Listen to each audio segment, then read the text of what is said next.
For today's video, I will go ahead and go over 4 questions.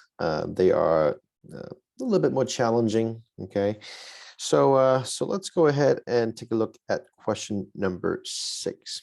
Okay, now we talked about this yesterday. In case you missed out the introduction from yesterday. The fact that we see something more than just x, like here we see 3x right here. That is like a little flag that we need to make some adjustments. Now, in the very beginning, we have the instruction. It says we're going to solve for x, and x will be between 0 and 2 pi. And so when you see 3x, you're like, oh, wait, hold on. I need to adjust my domain. Well, x is between 0 to 2 pi. So 3x will be between 0 and 6 pi. Okay, be between 0 and 6 pi. And so to continue, we'll say, all right, let's go ahead and move the square root 3 to the other side, and then go ahead and divide by 2. All right, and now we have this negative root 3 over 2. And just a reminder, just a little quick reminder that you have this ASTC thing to remind you, okay, that cosine is negative. That means we are looking at quadrant 2 and quadrant 3. So that means x is going to be, let me move the, oh no, not x, 3x. It's going to be, what angles? We have 5 pi over 6, and we have 7 pi over 6. Okay, 7 pi over 6. That would be the angles at quadrant 2 and quadrant 3. And that would conclude the domain from 0 to 2 pi, but we are going all the way to 6 pi. So we understand that if we have one extra rotation, then we will have the same value. It will make the statement true. So what we're going to do is to add 2 pi, or we can add 12 pi over 6, which is 2 pi, onto these values. So we have the next one, which is 17 pi over 6. Okay, we have this number adding 12 pi over 6. Okay, and then we have 19 pi over 6. Okay, this number adding 12 pi over 6. So this will conclude our domain from 2 pi to 4 pi, but we need to keep going because we're going all the way to 6 pi. So we add another 12 pi over 6. So that should give us 29 pi over 6.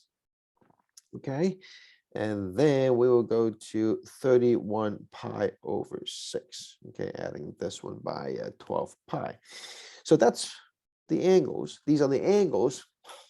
These are the angles for 3x. And now we will need to find out what x is equal to. So we will multiply both sides by 1/3. Okay, or divided by 3. All right, so x is equal to 5 pi over 18, 7 pi over 18, 17 pi over 18, 19 pi over 18, 29 pi over 18, and then 31 pi over 18. So we have all these, okay? These are all the angles, okay, for x that would make this statement a true statement, okay? So that's number 6, right? Just going over some special cases where you have 3x instead of just an x, okay? So that's for number 6.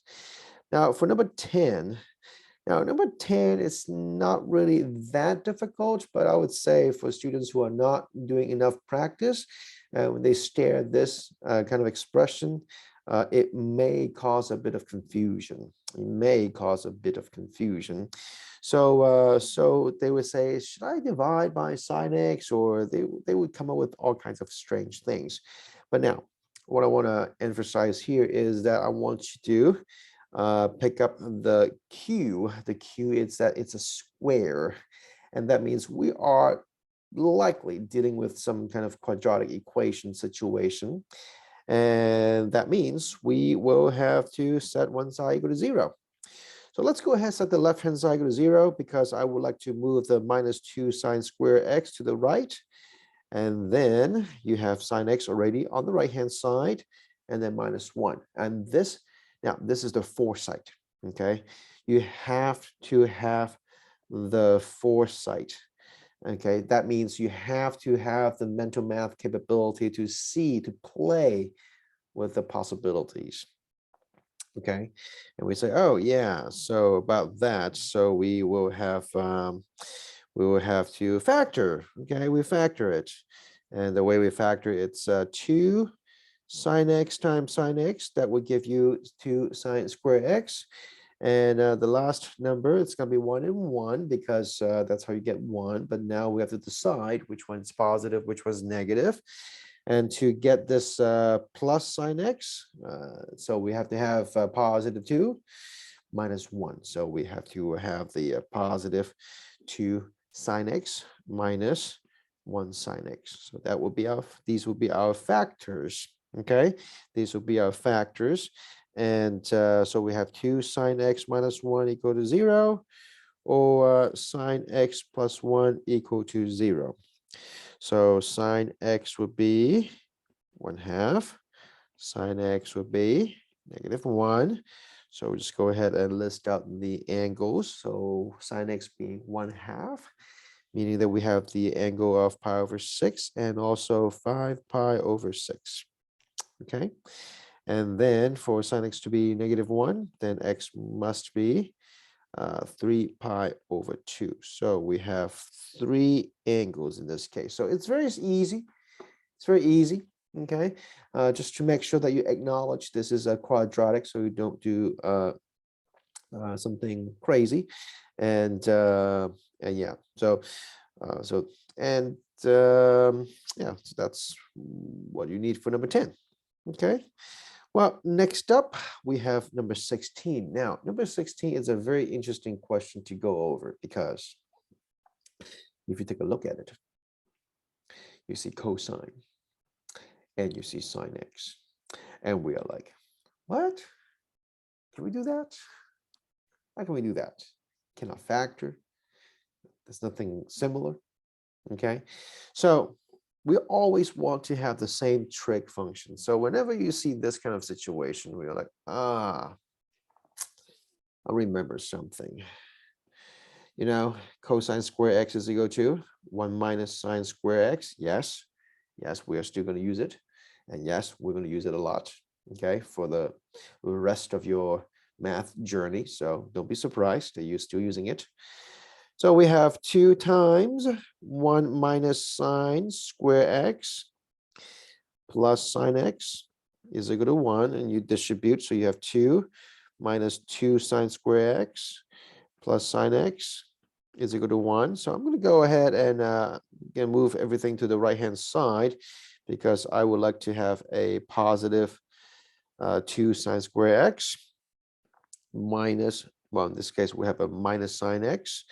And then I have a -1 because I moved the 2 to the right-hand side. So subtract 2 on both sides. So you have -1. And just like the previous question, we will go ahead and factor. And it's going to be pretty similar to the previous one, except that in this case, we have to have a -2 plus 1 instead of the previous question. We have +2 minus 1. So that's these are our factors. And then we say, all right, so 2 sine x plus 1 is equal to 0, or sine x minus 1 is equal to 0. So sine x is equal to 1, and sine x is equal to -1/2. So now you know sine x is equal to -1/2. You're looking at quadrants 3 and quadrants 4. So make sure that the angles that you're writing, they are indeed in quadrants 3 and quadrants 4. And sine x equals to 1. That means x must be pi over 2. So we got 3 angles right here to make this statement true. So for this one, it's a very worthwhile problem to go over because you see two different trig functions together, and then you have to dig into your trig bags, your tools, to see if you can make them the same trig function. And we do have our tools necessary to make this happen. Okay, the Pythagorean identities. Okay. Now, the last one that I would like to go over, it's number 18. Number 18, it's a wonderful question to go over because ask yourself, okay, give yourself 5 seconds. What do you want to do? What do you want to do in this case? Okay. Now, I remember that when I was learning this as a beginning student, I would be like, I can see, I can divide sine x on both sides. Can we do that? Well, if you do that, then you are effectively eliminating some solutions out of the picture. Okay, so it's very tempting. It's extremely tempting to divide sine x. And this is something we have to learn. And that is, we don't do that. Okay, we do not divide and eliminate solutions. So what we do instead is to subtract the sine x to the other side. Okay. All right. Now, some of you may be referring back to what we learned last week. Like, hey, Mr. Jan, I see this 2 sine x cosine x. Can I change it to sine 2x? Well, we could, but that's not going to help much because you have sine 2x equals to sine x, and we're like, we got a bit of a trouble to find out what x is equal to in this case. So therefore, we're just going to go ahead and subtract sine x on both sides. And again, just like what I said before, like the only way to justify this step is to see the 2 steps, the second step. Okay, this is the first step. What's the second step? Well, the second step is to factor out the sine x. So once you see the second step, you will understand why we will not divide by sine x. We will not change the 2 sine x cosine x to sine of 2x. Okay, because if you have this, then you can have sine x equals to 0, 2 cosine x minus 1 equal to 0. Okay, so think about this. Looking back, if you divide by sine x on both sides, then this part of the solution will be gone. It would disappear because, well, it doesn't exist anymore if you divide it. Okay, it's gone. So that's why we do not want to divide them. Okay, and by subtracting it and then factoring it, you will see how we will have 2 possibilities here: sine x equal to 0, so x is equal to 0 and pi. And then we have cosine x equals to 1/2. So x is equal to pi over 3 and also 5 pi over 3. So we have these 4 angles as our answer to make the statement true. But if you divide or if you do anything else other than subtracting the sine x to the other side, yeah, you may have some serious trouble to get the solutions. As you can see here, it's not really that difficult. It's just that you have to get yourself comfortable in handling these trig functions. Okay, factor whenever possible. Okay, so when you, and also think of 2 steps. Okay, think 2 steps ahead, and that would really allow you to justify why you're doing your first step. All right.